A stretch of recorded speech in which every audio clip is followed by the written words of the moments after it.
அது ஒரு அழகான காலை பொழுது. பின்ட்டு அந்த வழியாக நடந்து வந்துட்டு இருந்தா. அப்போது வழியில் ஒரு குட்டி பறவை இருப்பதை பார்த்தா.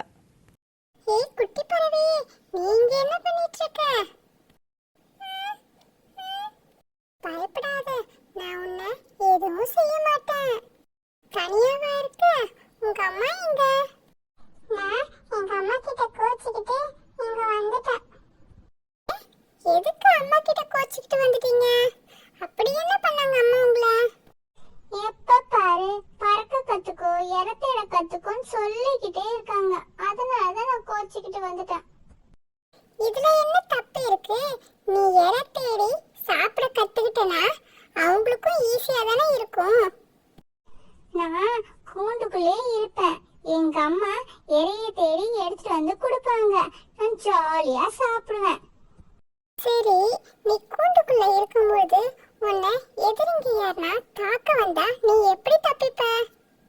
அது வந்து இப்ப புரியுதா அம்மா எதுக்காக உன்னை பறக்க கத்துக்கோன்னு சொன்னாங்கன்னு? அம்மா என்னைக்கும் நமக்கு நல்லதை மட்டும்தான் நினைப்பாங்க. நீயாவே பறக்க கத்துக்கிட்டு இருந்தனா அந்த எதிரிங்க கிட்ட இருந்து நீ ஈஸியா தப்பிச்சுக்கலாம்ல. ஆமா, நான் பண்ணது தப்பு தான். இருந்தாலும் நான் இப்படி பண்ணிருக்க கூடாதுதான்ல. அம்மா நமக்கு நல்லதுதான் சொல்லிருக்காங்க. நீ போய் உங்க அம்மா கிட்ட சாரி கேளு. எங்க அம்மாக்கு என் மேல பாசமே இல்ல. ஏன் அப்படி சொல்ற? இந்நேரத்துக்கு அவங்க என்ன தேடி வந்திருக்கணும்ல, ஆனா இன்னும் காணோம். கொஞ்சம் அங்க பாரு. அம்மா அம்மா, நீ வந்துட்டியாம்மா? சாரிம்மா, நான் பண்ணது தப்பு தான். நீ சொன்னத நான் புரிஞ்சிக்கவே இல்லம்மா. நீ என் நல்லதுக்காக தான் சொன்னங்கிறது இப்பதான் புரிஞ்சுக்கிட்டம்மா.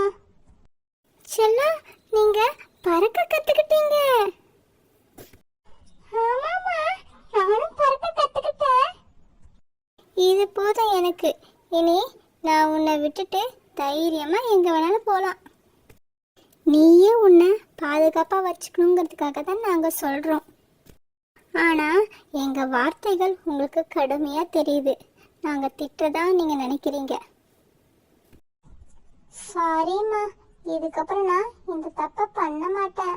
நான் உன்னை நல்லா புரிஞ்சுக்கிட்டேம்மா. இப்ப புரியுதா? நம்ம அம்மா எப்பவுமே அன்பாவும் பாசமாவும் நம்மளை கவனிச்சுக்கிட்டு தான் இருப்பாங்க. ரொம்ப தேங்க்ஸ்க்கா. நீங்க சொல்லவே தான் எங்க அம்மாவை பத்தி நான் புரிஞ்சுக்கிட்டேன். அந்த சிறுமியிடம் நன்றியை தெரிவித்துவிட்டு இரு பறவைகளும் வானில் பறந்து சென்றன. Thanks for watching. Like, comment and subscribe.